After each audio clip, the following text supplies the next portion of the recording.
Iran बरोबर अमेरिकेनं ज्या युद्धाची सुरुवात केलेली होती ते युद्ध अमेरिकेला 2 दिवसात संपवायचं होतं. तसा क्लेम देखील डोनाल्ड ट्रम्प यांनी केलेला होता की युद्ध आम्ही जिंकलेलो आहे. पण आता या युद्धाला 1 महिना देखील पूर्ण झालेला आहे, पण हे युद्ध अजून देखील थांबलेलं नाही आणि थांबवता येणार नाही. त्यामुळे डोनाल्ड ट्रम्प आता डेस्परेट झालेले आहेत. ते वेगवेगळे मार्ग शोधायचा प्रयत्न करतात आणि आता त्यांच्याकडे राहिलेला सगळ्यात शेवटचा एक पर्याय आहे, तो म्हणजे बूट्स ऑन द ग्राउंड. म्हणजे अमेरिकेचं लष्कर डायरेक्ट इराणच्या जमिनीवरती उतरवायचं आणि इराणची जमीन जिंकत जिंकत जायचं, जसं त्यांनी इराकमध्ये केलं किंवा अफगाणिस्तानमध्ये केलं.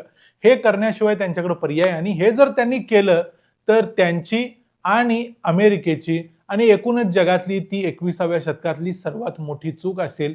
त्या दिशेने आता अमेरिकेची पावलं पडायला सुरुवात झालेली, कारण अमेरिकेनं त्यांचे मरीन्स म्हणजे त्यांचे स्पेशल फोर्सेस इराणमध्ये पाठवण्याच्या दृष्टीनं हालचाली सुरू केलेल्या आहेत. त्यांचे मरीन्स इथं पोहोचलेले देखील आहेत. मग नेमकं काय होणार आहे? अमेरिकेसमोर कोणते पर्याय आहेत? हॉर्मुझसाठी आणि खर्ग आयलँडसाठी अमेरिका नेमकी अशा पद्धतीची पावलं उचलणार काय? काय काय होऊ शकतं? आणि त्याच वेळेला दुसऱ्या बाजूला एकीकडे इस्लामिक रेजिम इराणमधली नष्ट करायला जे डोनाल्ड ट्रम्प चालले, त्यांची स्वतःची अमेरिकेतली रेजिम धोक्यात आलेली आहे. अशी परिस्थिती आज ज्या पद्धतीने प्रोटेस्ट अमेरिकेत सुरू आहेत ते सगळं बघितलं तर लक्षात येते. नेमकं काय काय घडलंय सगळं बघूया या व्हिडिओमध्ये. मी आहे रणजित यादव आणि तुम्ही पाहताय द मराठी बाणा. अमेरिकेनं असा निर्णय घेतलाय की त्यांना जवळजवळ 3,500 मरीन्स आणि सेलर्स हे इराणमध्ये युद्धभूमीवरती उतरवायचे आहेत आणि तिथं जाऊन बूट्स ऑन द ग्राउंड म्हणजे प्रत्यक्ष जमिनीवर जाऊन लढाई करायची आहे. आता हे मरीन्स म्हणजे अमेरिकेचे एक प्रकारचे स्पेशल फोर्सेस असतात, ज्यांना सर्व प्रकारचं एकदम जबरदस्त अशा पद्धतीचं ट्रेनिंग दिलं असतं. अत्यंत कठीण परिस्थितीमध्ये ते मात करून कुठल्याही परिस्थितीतून मार्ग काढतात.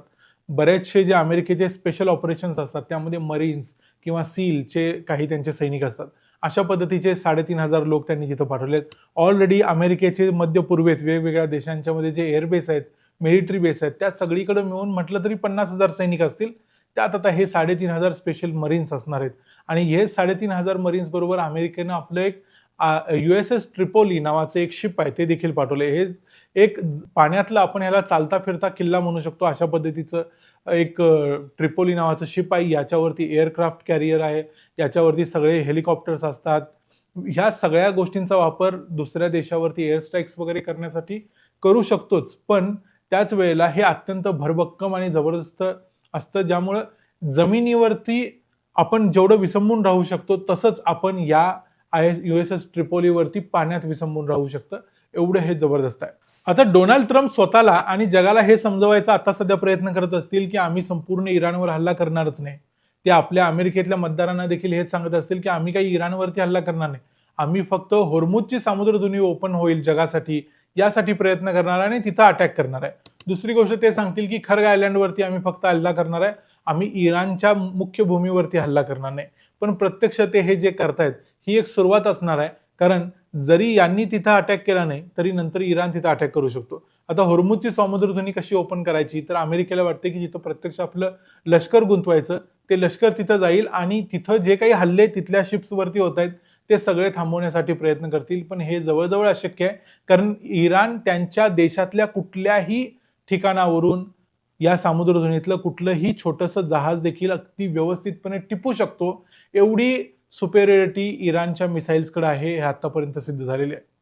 दुसरी एक गोष्ट प्रयत्न करू शकतो अमेरिका, ती म्हणजे खर्ग आयलँड, जी इराणची एक प्रकारे नस आहे, फायनान्शियल नस आहे, ती दाबण्याचा प्रयत्न करू शकतो. कारण तिथल्या जर सगळ्या ऑइल फॅसिलिटीज उडवल्या तर ते इराणचं नुकसान तर होणारच आहे, पण संपूर्ण जगाचं नुकसान होणार आहे. त्यामुळे अमेरिका काय विचार करणार आहे आता, की खर्ग आयलँड आपण जिंकूनच घ्यायचा, म्हणजे इराणचा तिथला जो कंट्रोल आहे तो काढून टाकायचा. सगळ्या ऑइल फॅसिलिटीज वगैरे आपल्या ताब्यात येतील, नष्ट होणार नाहीत, पण त्याच्यावरती कंट्रोल आपला राहील आणि त्यामुळे इराण फायनान्शियली संपेल आणि मग तो आपल्या गुडघ्यावर बसेल. पण प्रत्यक्षात हे देखील होणार नाही, कारण इराण इतका डेस्परेट आहे या युद्धामध्ये टिकून राहण्यासाठी. जर अमेरिकेनं या खर्ग आयलँडचा ताबा घेतला तर कदाचित इराण आपल्या मिसाईल टाकून हे खर्ग आयलँड उडवून टाकेल, म्हणजे तिथल्या ऑइल फॅसिलिटी उडवून टाकेल. पण अमेरिकेला फुकट खाऊन देणार नाही, कारण इराणचे सत्ताधीश आहेत किंवा इराणमधले जे राज्यकर्ते आहेत ते अमेरिकेच्या राज्यकर्त्यांच्या पेक्षा 100 पटीने जास्त फकीर वृत्तीचे आहेत आणि त्यांच्याकडे आता फक्त आपला पराभव न होऊ देण्याचा एकच ऑप्शन आहे आणि त्यासाठी ते कोणत्याही थराला जाऊ शकतात. आणि डोनाल्ड ट्रम्प डायरेक्ट हॉर्मुझवरती हल्ला करू शकत नाही, भलेही त्यांनी अगोदर धमकी दिलेली असली तरी.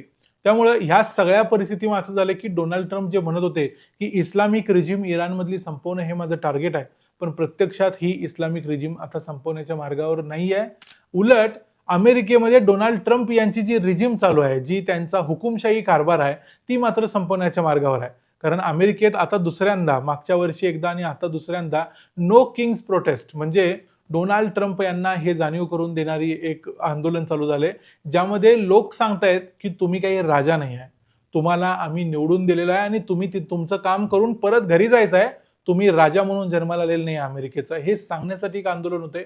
आणि आज अमेरिकेतल्या 50 वेगवेगळ्या राज्यांमध्ये जवळजवळ 3200 म्हणजे 3200 इव्हेंट्स आयोजित केलेले आहेत. यामध्ये जवळजवळ 90 लाख लोक सहभागी होणार आहेत. आता 90 लाख हा आकडा इतका मोठा आहे कारण अमेरिकेची लोकसंख्या 30-32 कोटीच्या दरम्यान आहे. आता 30-32 कोटीच्या दरम्यानच्या लोकसंख्येमध्ये 90 लाख म्हणजे जवळजवळ 1 कोटी लोक रस्त्यावर येऊन प्रेसिडेंटला जाणीव करून देणं की तुम्ही काही इथले राजे नाही आहात, त्यामुळे जरा लायकीत वागा, हे सांगणं म्हणजे फार मोठी गोष्ट आहे आणि डोनाल्ड ट्रम्प यांचा फार मोठा पराभव आहे. अशीच गोष्ट मला वाटते मागच्या वर्षी जुलै-ऑगस्ट महिन्याच्या दरम्यान झालेली होती. त्यावेळी देखील जवळजवळ 7 मिलियन लोक म्हणजे 70 लाख लोक रस्त्यावर उतरलेले होते. आता त्यापेक्षा जास्त येऊ शकतात. त्यामुळे डोनाल्ड ट्रम्प जे काही करतायत ते कदाचित अमेरिकेला अजून विध्वंसाकडे नेणारं असेल, असं सध्या तरी आपण म्हणू शकतो. तुमचे या संपूर्ण प्रकरणावरती काय मत आहे ते आम्हाला कमेंट्समध्ये सांगा. खरोखर इराणमध्ये सैन्य घुसवून इराणला नमवता येईल काय? याबद्दल तुमचं मत आम्हाला कमेंट्समध्ये जरूर सांगा. व्हिडिओ आवडला असेल तर व्हिडिओला लाईक करा, चॅनलला सबस्क्राईब करा. पुन्हा भेटू पुढच्या व्हिडिओमध्ये. तोपर्यंत पाहत राहा द मराठी बाणा. जय हिंद, जय महाराष्ट्र.